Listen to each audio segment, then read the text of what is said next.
Most people think YouTube is harmless, but hidden behind normal thumbnails are channels that documented abuse, obsession, and death in real time. Some vanished without explanation. Others ended with arrests or bodies. This is an iceberg of the darkest channels on YouTube, and every level gets harder to watch. Your local bread man. Your local bread man is a fever dream of a channel that posts animations that blend comedy and horror.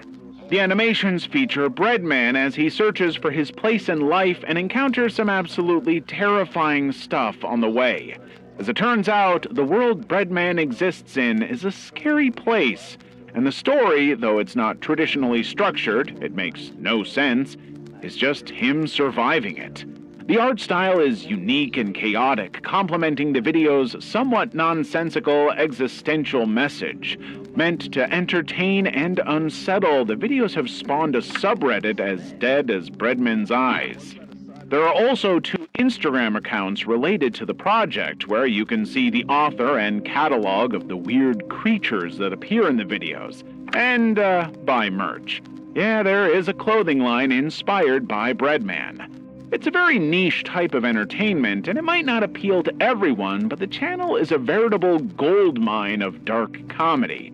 I highly recommend giving it a watch if you have a taste for the bizarre and ironic. Another highly recommended thing to do would be to like this video and subscribe. Let's proceed to the next level. Fantastic Adventures. Fantastic Adventures was a YouTube channel that operated from 2012 to 2019. Its content was mostly comedy skits featuring Michelle Hobson's 7 adopted children. The channel was popular and had around 800,000 subscribers at its peak and more than 350 million views on its videos. The channel has since been banned and its content has been lost. The Hobson, a family from Maricopa, Arizona, appeared to be a normal family. Sure, they were a large family, as Michelle had 3 biological children before adopting 7 more. Still, in the videos, all of them appeared happy together. That is because behind the scenes of these videos, those who refused to participate or did not meet Michelle's acting standards were brutally abused by her. There were at least 11 different occasions in which police investigated the family, but no evidence of this was found.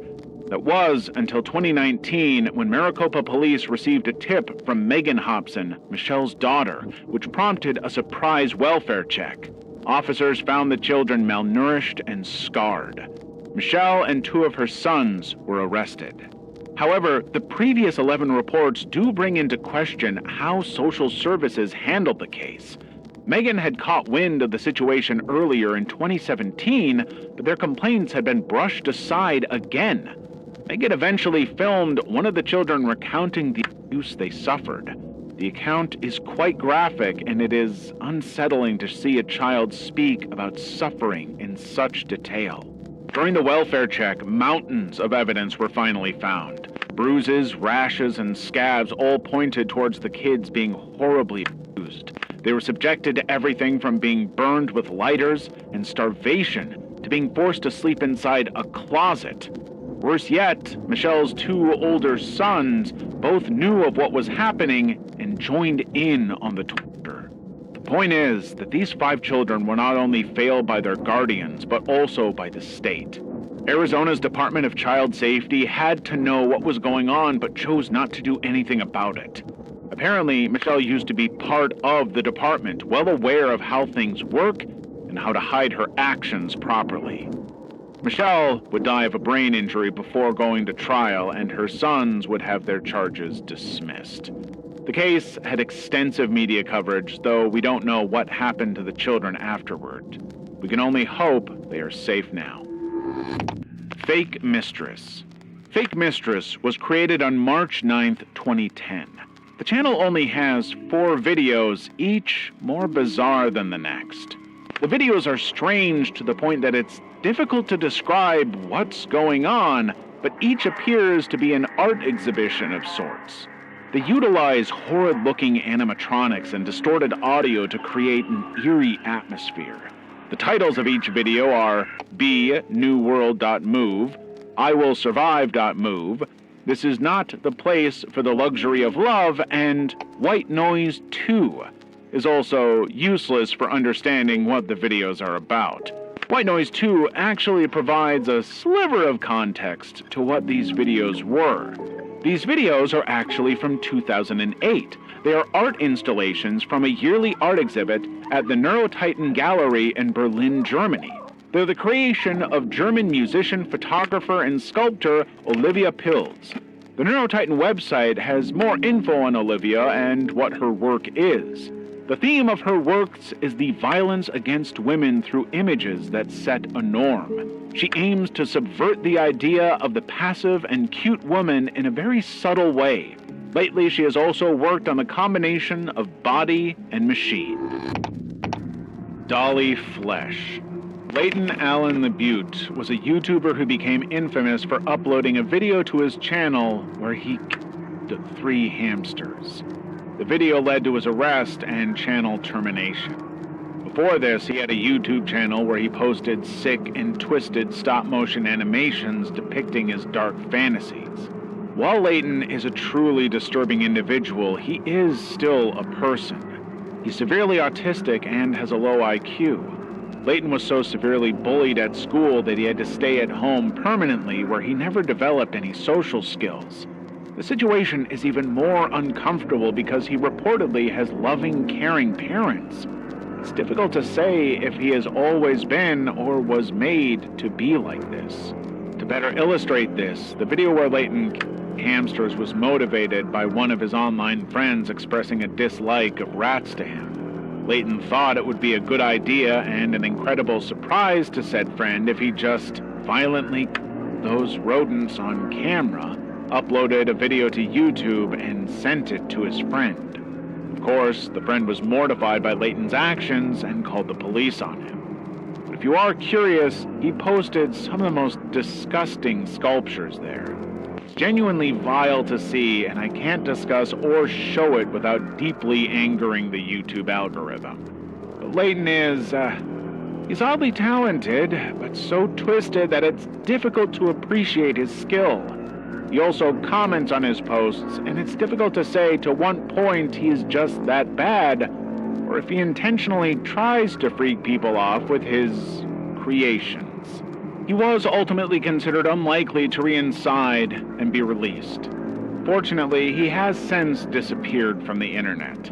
Some of his most depraved greetings were left on his X, then Twitter, account, but it's truly horrific, so don't look it up. Just don't. Jack Torrance and Nightmind. Jack Torrance's channel is one of YouTube's oldest ARGs. Alternate reality games, ARGs, are a form of storytelling that blends digital and physical media. You'll see how the two interact.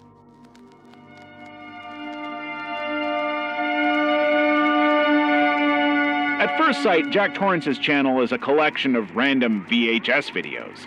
The videos usually feature something mundane and benign before suddenly cutting to dark or creepy footage. According to Jack, the tapes were found in 10 boxes at an estate sale 15 miles west of Austin, Texas. The people running the estate sale didn't notice them. The films vary in formats, ranging from old 35mm stock reels to Betamax, and some have been damaged beyond repair. Still, he is attempting to restore their original contents. The story, which is very hard to piece together, is largely centered around the idea that the tapes belong to some sort of killer. Of course, these sorts of internet mysteries attract internet sleuths in droves. The Jack Torrance ARG was picked up by YouTuber Nightmind, who went on a veritable journey looking for the truth. While the ARG's creator and Nightmind enjoyed their back and forth, it never amounted to much. Jack Torrance's channel lies abandoned, and the last update was half a decade ago. Level 7. Justin Moan. Justin Moan's videos were a window into his troubled mind. His content showcased a delusional man who imagined himself a political leader. Justin would go from promoting peaceful change to full-on armed conflict against the U.S. government. He would also post strange music videos showcasing his bitterness towards the world and his family. He also wrote books, all equally bleak and nonsensical predictions of the future according to his perspective of American politics. It was around the time he joined university that he began to change and became an unstable individual. He pushed away most people in his life, though his 68-year-old father, Michael Moan, remained in contact with him. But that wasn't enough. Justin felt betrayed by the world and by his family. On January 30th, Justin murdered his father. Justin used a machete to dismember the body, and shortly after made a video showcasing his father's head in a plastic bag. The video was swiftly taken down, but had already been seen more than 5,000 times. In the video, Justin also called for the murder of U.S. federal employees. He was easily tracked down by police and arrested the next day outside the gates of Fort Indian Town Gap National Guard. Justin was trying to recruit National Guard personnel to his cause. Justin Moan's fate after this is unclear, but he is facing murder and even terrorism charges. Venus Angelic. Venus Isabel Palermo is a relatively famous YouTuber with 1 million subscribers. She's been on the platform for 14 years, and her content is focused on fashion, makeup tutorials, and lifestyle. Venus became famous for her tutorials on how to look like a doll and her appearances on TV. Nowadays, her channel is inactive and she hasn't posted in a year. Her case is more complicated than it seems, as her mother Margaret was exploiting her image for fame and money. Venus eventually ran away from her home in Brugg, Switzerland. A few years later, she married a Japanese national and moved to Japan. There, she would pick up her channel and start producing lifestyle content. In 2016, Venus would travel to South Korea for a weight loss surgery, despite only weighing 53 kilograms at the time. The surgery would result in several injuries to her stomach. Shortly after that, Venus's marriage fell apart as she struggled with her poor mental health and alcoholism. Nowadays, she's been involved with controversy regarding her fetishization of Asian appearance after her 2 videos teaching how to appear Asian, after doing that for years. Catch Me Killer. In 2010, a channel belonging to a man known as the Catch Me Killer would appear on YouTube. This man would blot out his face with a black dot and muddle his voice with guttural noises. This killer would claim to be involved in the death of at least 16 people from across the country and send law enforcement agents on a wild goose chase across the U.S. As it turns out, the man was, at the time, 27-year-old Andrew Haley from Gainesville, Georgia. Andrew was no serial killer, but instead a hoaxer who reveled in the attention he got out of posing as a criminal online. Well, he did become a criminal for real, as he was arrested and charged with tampering with evidence and making false statements. Andrew would be found guilty on all his charges and condemned to 2 years in a work-release jail. While Andrew's story ends there, the people he claims to have killed did not. Even after all these years, these people have not been found, and if police were ever close to finding them, Andrew's sick joke all but ensured it would never happen. On a different note, Andrew's channel has been scrubbed from the internet remarkably well. Researching his name will yield little to no information, and most of what survived of his content can be found in news videos from the time. Most evidence of the case has since been lost, and his crimes have been mostly forgotten. Leather Smoke Me. Known only as Dave, this YouTuber would post videos of himself smoking, coughing, and doing other disgusting things related to it. Dave's channel is one of the darkest to remain up on YouTube, as his videos not only chronicled his terrible habits and declining health, but also appealed to a fetish. Yes, some people have a smoking fetish, and Dave was one of them. As you can also notice by the quality of his videos, Dave's content is pretty old. His last upload was from 2011. As you might have figured out, his uploads stopped because he passed away. We know nothing about Dave's personal life, but a friend, David Vector, would confirm his passing. Dave battled a severe oral cancer due to his out-of-control smoking. He continued to smoke even after the surgery. His addiction would ultimately consume him, costing Dave his life. Just as bad as Dave's lack of self-control was the fetishist community's influence on him. Snakebit McGee. Kenny Veach, aka Snakebit McGee, was a YouTuber who made videos exploring the Nevada and California deserts. Kenny was an experienced hiker, cave explorer, and all-around nice guy who would seemingly disappear out of thin air. Kenny apparently spotted and explored a strange M-shaped cave in the Nevada desert one day. While he did not film it, he recounted the cave producing a strange vibration that spooked him. Kenny would later try to find the cave again on video, but ultimately failed to. His viewers would urge him to try and find it again, with a few ominous comments warning him not to do it. But he would give in to his audience's demands and try again. So on November 10th, 2014, he would return to the Mojave and never return again. And that's about it. Kenny's car was found near a trailhead untouched. His cell phone and a few coins were found near a mine shaft, but his body was not down there. Kenny Veach was gone for good. Whatever happened to him is the subject of speculation and gained enough traction to warrant entire documentaries being made to investigate his disappearance. There isn't any agreement on what Kenny Veach's cause of death could be or if he is even dead to begin with. Kenny's disappearance was a perfect storm for conspiracy theorists. It happened under all sorts of mysterious circumstances with little evidence left. So anything from him simply dying due to exposure to an animal attack and maybe even foul play has been suggested. It is noted that Kenny was hiking pretty close to the infamous Area 51 that day. Another interesting detail that people may overlook is the place where Kenny disappeared. The Mojave Desert around Las Vegas is infamous for its many disappearances and grisly murders. Nobody knows exactly why these happen. Sure, the environment is harsh and inhospitable, and there are dangerous animals there. But rumors of serial killers operating in the area are as common as those of alien abductions or government meddling. Well, what do you think? Kenny's case, because it has so little to it, is also extremely complex and to this day remains a mystery. However, it is safe to assume he has long since died, as even an experienced hiker like Kenny doesn't stand much of a chance against the desert. Hilm Mary Mary. Now known as one of YouTube's coolest projects, Hilm Mary Mary was one of the creepiest channels on the platform.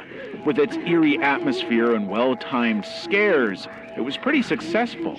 The first video, Hello, was uploaded on July 9th, 2016 and has since amassed 1 million views. The channel documents the day-to-day of Mary, a girl who finds herself trapped in a house with almost all of her memories gone. With unbreakable windows and locked doors, her only way to communicate with the world is through a notebook. Mary also uses a camera to register her routine as she tries to make sense of her current situation. During the day, the house is mundane and quiet, but during the night, strange things happen.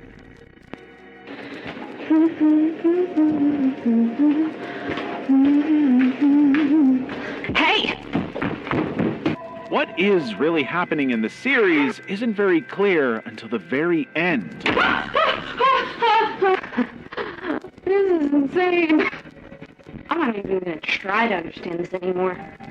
But you can piece a few things together. Hilm Mary Mary is about isolation and loneliness, and the strange things happening in it, the monsters, are all related to those ideas.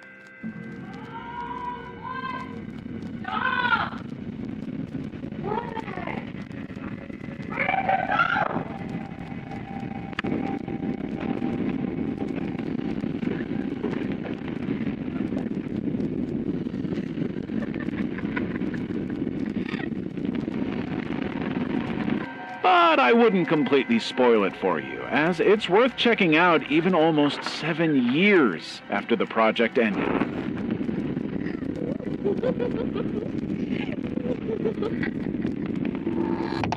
Kelly Stapleton. The short-lived Stapleton Family Channel documented the life of Kelly Stapleton and her autistic daughter, Isabel. They lived together with their family of 5 in Michigan. The channel abruptly stopped uploading around 2013, its last video focusing on Isabel's violent outbursts. That wouldn't be strange, as Kelly preferred to write on her personal blog the status quo. It turns out that Isabel was coming back home after 7 months away at the Great Lakes Center for Autism Treatment and Research. Kelly had failed to put Isabel in the school where her husband, Matt Stapleton, worked as principal. Kelly was devastated. She was growing increasingly weary and resentful of her child, her aggression, and how much time taking care of her consumed. So, shortly after her daughter's arrival, Kelly tried to put all her affairs in order and took Isabel on a camping trip. Kelly drove to a wooded area near their home, sent a message to her husband Matt, and lit up 2 charcoal grills. She told Isabel she was going to make s'mores for them while she was actually trying to commit a suicide. Matt, upon reading Kelly's message, called the police, and they were able to quickly locate the van, with Kelly and Isabel suffering in different states of carbon monoxide poisoning. They were both taken to the hospital and survived. Isabel would suffer brain damage as a result, and her mother would be arrested. While Isabel recovered well, Kelly was sentenced to 10 to 22 years in prison, where she remains to this day. The case gained so much traction it was featured on the Dr. Phil show. However, the Stapleton family highly criticizes it. My Happiest Days. My Happiest Days is an ARG/art project that tells the story of a man who finds a box full of his father's old VHS tapes. The main character uploads the tapes to YouTube in order to preserve them. The tapes have degraded over time, and the main character is trying to restore them in the meantime. The videos tell 3 different stories that are interconnected. The first is about the Turner family, their lives during the 1970s and 1980s, and how their good memories together eventually sour over time. The second story is about Morgan Falsh Turner, the family patriarch, who suddenly becomes insane.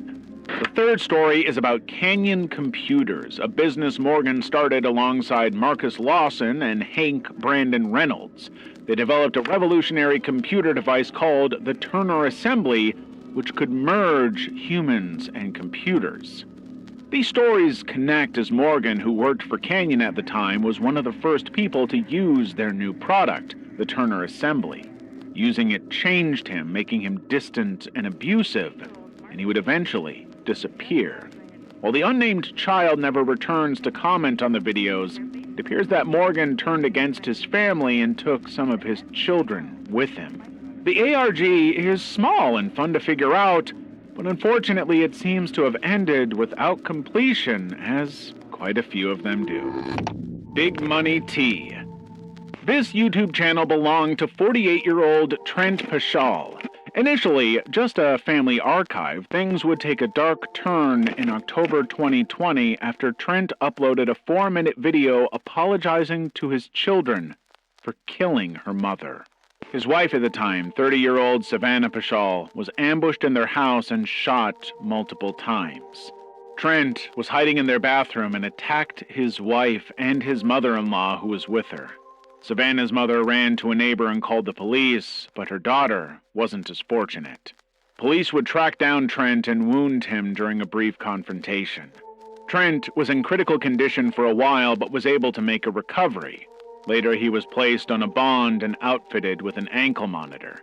On April 23, 2021, Trent failed to appear in court. That is because he managed to remove his ankle monitor and steal a car at knife point 10 days earlier. Trent remained on the run for 9 months. Once authorities closed in on his location, he would ultimately take his life, dying in a Florida RV park, and thus concluding his case. Flat Earth Society. Today, most of the world believes the Earth is a giant spherical ball spinning around in space. But in ancient times, the Earth was believed to be a flat disk floating in the ocean. For the time, it explained how ships would sail off toward the horizon and often never return. Literal phrases like ends or edges of the Earth were used among ancient philosophers and poets like Homer. Aristotle was the first to say that the Earth was spherical. By the 15th century, it was accepted. Yet today, many believe he is wrong, and the number keeps growing thanks to groups like the Flat Earth Society, created by Samuel Shenton in 1956. The group's first goal was to convince children of school age that the Earth was flat before they were taught it was round in school. The argument was that if no one taught children they lived on a ball, they would never have considered it. When the first satellite entered space and sent images showing Earth as a sphere, flat Earth believers insisted that the picture had been doctored. They published articles in scientific magazines arguing that the idea of a spinning globe was a conspiracy and that the moon landing had been faked. Global institutions and space agencies, particularly NASA, were all conspiring to conceal the truth. It's a message they go all out to spread. Flat Earth conventions are held worldwide, with speakers presenting on topics like Space is Fake and Fake Earth, with awards for the year's best Flat Earth-related videos. While you might not get an invitation to these events, Flat Earth online accounts across YouTube, Facebook, and Twitter have hundreds of thousands of followers. And they have supporters from the average Joe to high-profile individuals like basketball player Kyrie Irving to rapper B.O.B. One of their most significant proofs for them is the UN logo, which they believe is the actual Flat Earth map. They are clear that when you get to the edge of the Earth, you don't just fall off. Antarctica is alleged to be an ice wall barrier around the edge to stop anyone from slipping off, which is great news, I guess. Find or found. R/neckbeard nests. Most people feel a healthy amount of disgust when they see an extremely cluttered, dirty living space, but not the subreddit neckbeard nests. Started in 2014 and with more than 300,000 members, the Reddit group is entirely made up of uploads of disturbing images of the messiest, dirtiest living spaces imaginable. The members have a fascination with the unhygienic and bleak lifestyle of extreme hoarders. The worse the mess, the better. Some of these are cluttered, but most are just plain unsanitary. One or two even have piles of water bottles filled with human urine lying around. Many people are disgusted at their lifestyle, and several posters expose their family, friends, and roommates. Yet, the Neckbeard Nests subreddit might be one of the more surprisingly wholesome corners of the internet. No way, bro. No way. Look at it all. Look at it. Yo. Fucking hell, bro. It's a lot of people owning up to whatever addictions, depressions, or mental issues that led them to their current situation. But there's also a lot of support and encouragement to clean up and look after themselves. When someone who used to post pictures of a very cluttered space shows their room in a better condition, you can almost see the love and the hugs in the comments as they give tips on how to start recovering. Level 2. Our hot wives. You might think of a hot wife as a compliment someone gets for having a very attractive partner, but online it means something completely different.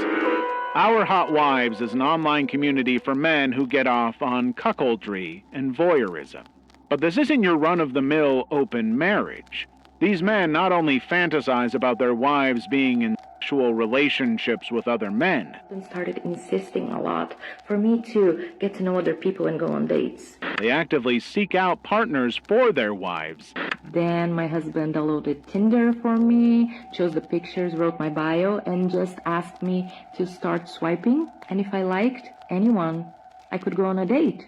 And often share stories and photos. Sometimes the husband might watch or even partake in a threesome. Other times, hearing the details of what went down is all he needs. Or even make a video for him to see how much fun I had. They get off on the idea that other men desire their hot wife, but she always comes back to them. In the same way hot wives exist, there's also the far less common hot husband, where women enjoy seeing their husband with another woman. 4chan users. Launched in 2003, 4chan is an established image board website with 20 million visitors monthly and 900,000 new posts per day. Users don't need to sign up. Discussions happen anonymously, without moderation. It was created to discuss anime. Today, it has topics ranging from video games to adult content, and has also been linked to extreme political ideologies and criminal behavior. Several mass shooters have also posted manifestos on these platforms, along with links to live streams of their crimes. One of them was Peyton Gendron. He had learned about the Great Replacement conspiracy theory, a white nationalist theory he learned about when he started using 4chan in 2000. On May 14, 2022, he released a manifesto on 4chan before the mass shooting at a supermarket in Buffalo, New York, USA, where he targeted and killed 10 black shoppers. Another time, a 20-year-old Canadian named Stephen decided to take his own life by setting his room on fire and streaming it on 4chan. 4chan users encouraged him to go ahead. Some even complained that they couldn't see clearly. R/crippling alcoholism. Booze, juice, poison. Whatever you call it, alcoholic beverages have been in existence in society, and it isn't going anywhere. Even the Christian Bible talks about how Jesus turned water into wine 2,000 years ago. But like anything, alcohol is addictive, and some drinkers have a strong, often uncontrollable desire to drink at a level that harms the drinker. Most times it's pretty easy to tell alcoholics from non-alcoholics. It's really hard to miss the drunken walk or puking in a taxi. What are you doing? No. What's going on? But not all alcoholics are clear-cut. There's a subreddit group called Crippling Alcoholism, where members are all over the college scene of beer pong, keg stands, and underage drinking. These drinkers are all grown up. They work, pay their bills, and maintain good relationships with family and friends. On the outside, they appear to be living a great normal life in every way but one. They cannot function normally without alcohol. And as time goes on, they need more and more to get the effects they want. On the Reddit group, they're a bit more upfront about their drinking, casually mentioning knocking back 15 glasses of beer in one night. But even if they are not open about it, over time, the damage that comes with taking in so much alcohol eventually catches up. One Reddit user who lost his wife was shocked to find out that she had died from hepatitis A-induced liver failure.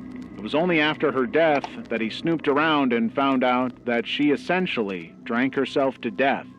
While hepatitis A doesn't kill most of the time, provided you don't have an underlying liver condition, his wife's almost had no liver when she got ill, and 24 hours later, she was dead. He never even knew she had a drinking problem. Autogynephilia forums. From voyeurism to exhibitionism, fetishes come in all shapes and sizes, but autogynephilia is a cross between a kink and a lifestyle. It's quite different from the run-of-the-mill kinks. It's when a man turns his body into the person or thing he is attracted to, usually a woman or feminine behaviors. These men get sexually aroused by the thought of themselves as females, so they either cross-dress or act like women. Like-minded men get together in autogynephile forums where treatments like hormone therapy and gender reassignment surgery are often suggested as a natural progression to autogynephilia. While some men see it as a psychological condition that they have learned to live with, others go the route of transitioning. Twin Flames Universe. The idea of twin flames started after English novelist Marie Corelli in her 1886 novel A Romance of Two Worlds. The idea of two people who have a divine connection and were destined for each other. People have no control over who their twin flame is, and they just have to accept whoever the person turns out to be. One Michigan couple, Jeffrey Devine and Megan Plant, also known as Shalia Ayan, was determined to help people find their twin flames. Calling themselves Father Christ and Mother Christ, they released hundreds of online videos about twin flame relationships on blogs, Facebook pages, and YouTube channels. They had thousands of people believing their teachings. In 2017, they founded Twin Flames Universe, and for $4,444, they could access more exclusive videos and one-on-one mind alignment coaching with the founders to help them find their twin flame. Once they jumped through hoops and brought more people to buy the course, Jeff and Shalia gave them the name of their twin flame. And once a member had it, they had to make that union happen. Often they ended up getting blocked or even taken to court for stalking. In 2014, Ryan Gosling filed a restraining order against one member who had been told he was her twin flame. That's not the craziest thing someone following their cult has done. Jeff and Shalia insisted there can only be a masculine and a feminine, but sometimes they assigned a same-sex person as the twin flame. Some cult members have undergone gender reassignment surgery and changed their names so that they can become the gender the cult leaders felt they should be. Several people who have left the group have described it as a cult, even though the group has been heavily criticized and is now the subject of the Amazon Prime documentary Desperately Seeking Soulmate: Escaping Twin Flames Universe, and the true crime Netflix documentary Escaping Twin Flames. People are still trooping in through their doors, hoping to swipe their credit cards for a chance to be told who their twin flame is. Criminal fandoms. Criminals, bad guys, villains. You'd think the only place these people get a pass is in movies, but in the real world, many people love these criminals. After notorious cannibalistic serial killer Jeffrey Dahmer murdered and dismembered 17 men and boys, the flesh and bones of several bodies were found in his fridge. He was caught after one of his victims escaped, and the police found 74 snapshots of mutilated bodies in his bedside drawer that he posed them in sexually suggestive positions. And yet, after Dahmer was found guilty and locked up to pay for his crimes, he received hundreds of letters and even marriage proposals like he was a celebrity. And to several people, he was. People and fandoms that idolize criminals. Things went a step further when Hollywood made movies that focused on them. After Netflix released the true crime mover monster, The Jeffrey Dahmer Story, people created fan clubs, cosplayed him on social media, and even manufactured merchandise. Some even got their children to dress as him for Halloween. Dahmer wasn't the only one. Serial killer Ted Bundy even had fans in the courtroom and received piles of fan mail, from marriage proposals to lewd photos. Others created Tumblr fan pages of crime scene photos, as well as photos and videos from these criminals. Things get incredibly crazy if the criminals are attractive, like Cameron Herron. In 2018, he was illegally street racing, reaching speeds of over 160 miles per hour in residential streets when he crashed into a mother who was pushing her daughter in a stroller, immediately killing them both. TikTok pages, Facebook groups, and Twitter accounts pleaded for his release, saying he was too cute to be in jail. After Cameron was sentenced to 24 years behind bars, the campaign kicked into gear. Some are making up excuses for him, petitioning for his release, and showing stills of him in court. Meanwhile, many of these people don't even know the name of the kid and mother whose life he carelessly ended. Level 3. The Silk Road. In the 2nd century, the Silk Road was an intricate web of land and sea routes connecting several parts of Europe to Asia. It got its name from silk textiles, a major commodity in early China. Today, the Silk Road refers to a marketplace, but the last thing people there were buying was silk. The modern Silk Road was a darknet market that came into the limelight in 2011 after a tax agent found a post about the website on an online forum. Buyers and sellers could only reach this site using networks designed to conceal their identities, like Tor. They also made payments with Bitcoin.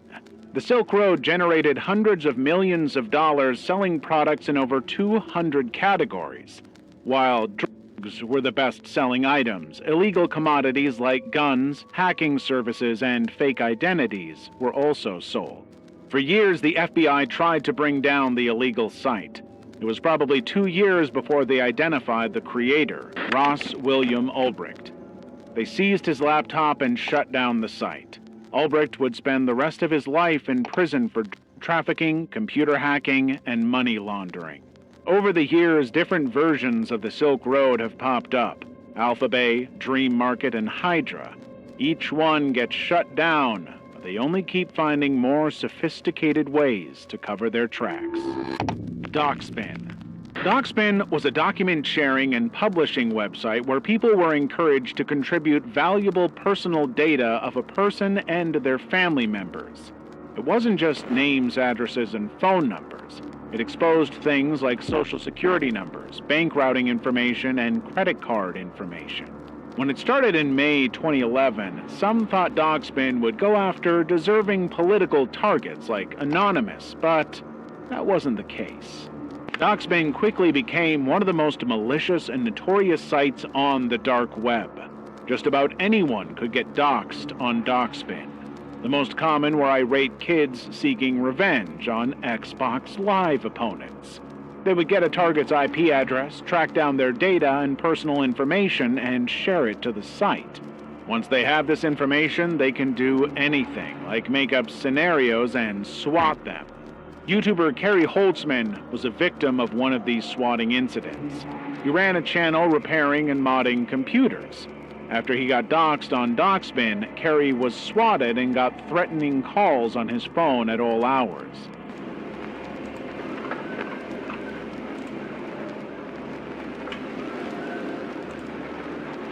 Then I'm going to say, good. What's in it for me? What do I get? Apart from the interruption of my day, What do you want? I want an apology. I want you to acknowledge what you did was a complete waste of taxpayer time and money, and there should be a process. There should be a process to verify these calls. They told him they would hire a hitman or order drugs using his address so he would be arrested for drug possession. A month later, true to their word, a vial of drugs was delivered at his home. Unfortunately, Kerry had mentioned it to the police and handed the vial over to them. In 2014, the FBI and Europol launched a joint operation to shut down several illegal sites on the dark web, including Docspin.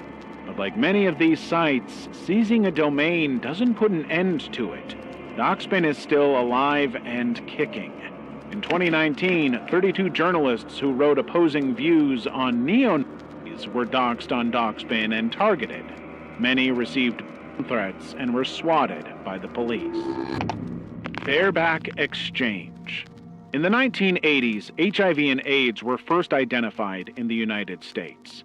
Fear about the deadly disease spread, and the images of people dying rapidly and horribly didn't help. And people diagnosed with the disease were largely ostracized and stigmatized, which was what made it so iconic when Diana shook hands with people infected with the disease in the 90s. Fast forward to the 2000s, and some people were doing much more than shaking hands. The group most affected by the disease were gay and bisexual men. Rather than face social death, some of them got together and created a community called the Bareback Exchange. They had been living with the virus for decades and didn't care anymore.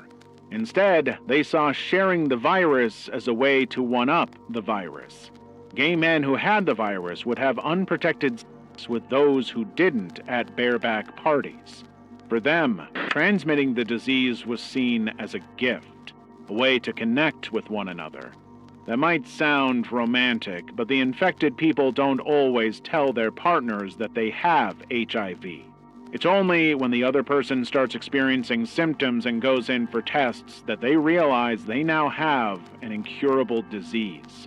6 days later from that wonderful, wonderful first day, I actually ended up in the hospital with unexplained symptoms that now turn out to be HIV related.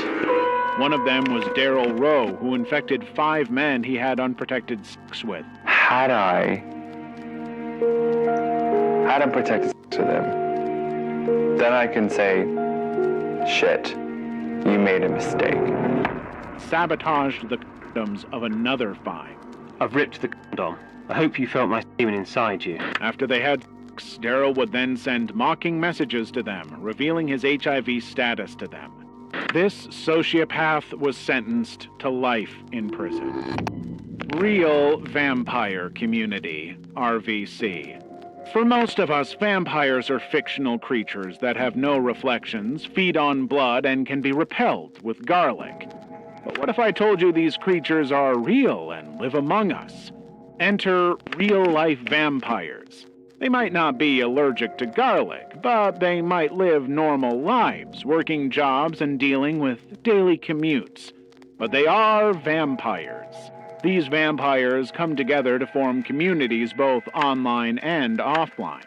The rules and rituals aren't the same in all vampire communities. Some believe that if they do not feed or spend too long in the sun, they will become ill or even die, while others do not. Some feed on blood from consenting donors like partners and loved ones, while others feed on psychic energy and sex.